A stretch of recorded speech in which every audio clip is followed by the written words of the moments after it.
السلام علیکم ناظرین، میں اپنے چینل نور الاسلام میں آپ سب کو خوش آمدید کہتی ہوں۔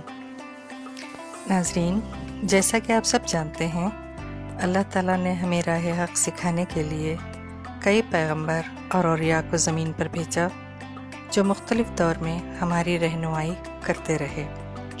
انہی میں سے میں چند اولیاء کی زندگی پر روشنی ڈالنے کی کوشش کروں گی۔ دوستو، آج میں ایک کامل ولی بابا فخر الدین رحمۃ اللہ علیہ کی زندگی کے بارے میں بتاؤں گی۔ تو آئیے شروع کرتے ہیں۔ حضرت بابا فخر الدین کی ولادت 1169 میں ملک ایران میں ہوئی اور آپ سستان کے بادشاہ بنے، مگر اللہ کی شان دیکھیے، اللہ نے ان کو ایک کامل ولی کا درجہ دینا تھا اور اسی کی نشانیاں ان کے اندر رونما ہونا شروع ہو گئی۔ بادشاہت میں ان کا دل نہیں لگتا تھا اور اس کے برعکس اللہ کی عبادت میں ان کو سکون ملتا تھا۔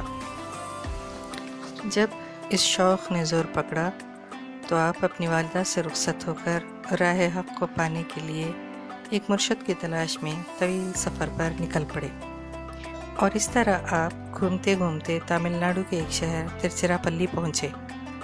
وہاں پر ان کی ملاقات حضرت طبلِ شاہ عالم سے ہوئی، جو کہ اس زمانے کے مشہور پیر ہوا کرتے تھے۔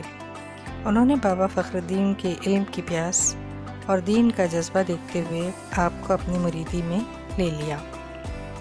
آپ استاد کے درس میں بڑی دلچسپی دکھاتے، دن رات اپنی پیر کی دل سے خدمت کرتے، استاد کا حکم سر آنکھوں پر رکھتے۔ اسی طرح علم دین حاصل کرتے ہوئے ان کو ایک عرصہ گزر گیا، اور اس بیچ آپ سے کرامتوں کا ظہور ہونے لگا۔ ان کی مریدی کے دور کی ایک کرامت مشہور ہے۔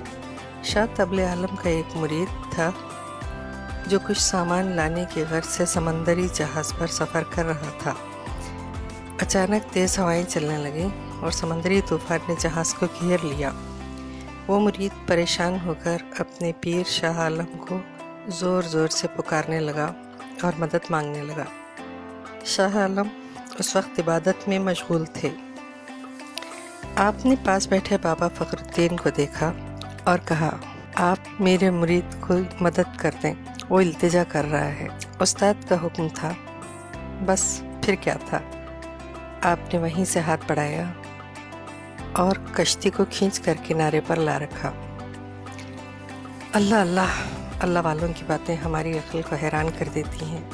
آگے چل کر آپ کچھ مزید کرامتوں سے فیضیاب ہوں گے انشاءاللہ۔ تو چلیے اب بابا فخر الدین کی زندگی کو ہم آگے جانیں گے۔ ایک دن پیر طبلِ شاہ عالم نے بابا کو اپنے پاس بلایا اور ان سے کہا، بیٹا فخر الدین، آج تمہارا ہم سے جدا ہونے کا وقت آ گیا۔ کہا جاتا ہے کہ پیر صاحب نے آپ کو سوکھی ٹہنی کا ایک ٹکڑا دیا اور کہنے لگے، میری یہ نشانی لے کر مشرق کی طرف سفر شروع کر دو۔ دن بھر سفر کرنا اور رات میں قیام کرنا، اور جہاں ٹھہرنا وہیں اس تیلی کو زمین میں لگا دینا اور عشاء کے وقت اس پر وضو کرنا۔ صبح اس تیلی کو دیکھنا، اگر یہ تمہیں اسی سوکھی حالت میں ملے تو اسے زمین سے نکال لینا اور دوبارہ آگے کا سفر شروع کرنا۔ پھر اگلی رات جہاں قیام کرو یہ عمل دہرانا۔ جس دن اور جس جگہ صبح تمہیں اس پر ہری ہری پتیاں اگی ہوئی نظر آئیں تو بس وہاں تمہارا سفر ختم ہوتا ہے اور وہ جگہ تمہارا مسکن بن جائے گی۔ پھر تم پوری زندگی وہیں رہ کر اسلام کی خدمت کرنا اور اس سفر کے دوران درس و تدریس جاری رکھنا، اور جو لوگ تمہارے ساتھ ہو لیں ان کو اسلام کی راہ دکھانا۔ استاد کی باتیں سن کر بابا فخر الدین کا دل بھر آیا۔ انہیں اپنے استاد کی جدائی گوارا نہ تھی، پر کیا کرتے، استاد کا حکم سر آنکھوں پر کہہ کر انہوں نے اپنا سفر شروع کیا۔ دن بھر سفر کرتے، رات میں قیام کرتے، تیلی کو زمین میں لگا کر وضو کرتے، صبح دیکھتے تیلی سوکھی ملتی اور دوبارہ سفر شروع ہو جاتا۔ اس طرح ایک لمبا سفر دن دن کر کے طے کرتے رہے، اور استاد کے حکم کے مطابق جو بھی سامنے آتے ان کو اسلام کا درس دیتے اور ان کی باتوں میں بلا کی مٹھاس تھی۔ اسلام کی عظمت کو سن سن کر لوگ ان سے متاثر ہونے لگے، اور کچھ لوگ ان کے ہاتھ پر بیعت لے کر ان کے مرید بن گئے، اور اسی وقت سے آپ بابا فخر الدین کہلائے۔ اس طرح ترچراپلی سے چلتے چلتے آپ آندھرا پردیش کے ایک چھوٹے سے گاؤں پینوکونڈا پہنچے۔ اس سفر میں ان سے کرامتوں کا ظہور ہوتا رہا۔ بابا نے کئی بیماروں کو ٹھیک کیا۔ ہر روز کی طرح یہاں پہنچ کر تیلی کو زمین میں لگایا، وضو کیا، نماز ادا کی، اور صبح اٹھ کر جب دیکھا تو ان کی حیرت کی انتہا نہ رہی۔ اس سوکھی تیلی میں نئی نئی پتیاں نکل آئی ہیں۔ ان کے مرید خوشی سے جھوم اٹھے۔ آخرکار ان مسافروں کو ایک ٹھکانہ جو مل گیا تھا، سب نے اللہ کا شکر ادا کیا۔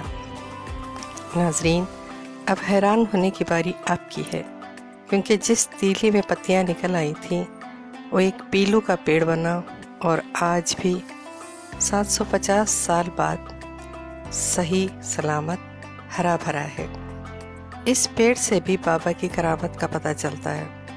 جب بھی کوئی اس پیڑ کے سامنے اپنا دکھ بیان کرتا تو اس پیڑ سے شکر گرنے لگتی، جو تبرک کی طرح لوگ لے جاتے، پر بعد میں لوگوں نے اسی کا کاروبار بنا لیا تو شکر کا گرنا بند ہو گیا، اور آج بھی ضرورت مند لوگ اپنی منتوں کے دھاگے اسی پیڑ کے پاس باندھتے ہیں اور مرادیں حاصل کرتے ہیں۔ تو دوستو، آپ کو یہ ویڈیو کیسی لگی؟ اگر پسند آئی ہو تو لائک کریں تاکہ میری حوصلہ افزائی ہو، اور میں آگے بھی ایسی ہی مزید ویڈیوز آپ کے لیے لاؤں۔ سبسکرائب کیجئے تاکہ آنے والی ویڈیو کی نوٹیفیکیشن آپ کو جلدی مل جائے، اور زیادہ سے زیادہ لوگوں میں شیئر کریں تاکہ ان عقیدت کے پھولوں کی خوشبو زیادہ سے زیادہ لوگوں تک پہنچے اور ایمان تازہ ہو۔ آخر میں اللہ سے یہی دعا کروں گی کہ میری اس کوشش کو اللہ تعالیٰ کامیاب کرے۔ آمین ثم آمین۔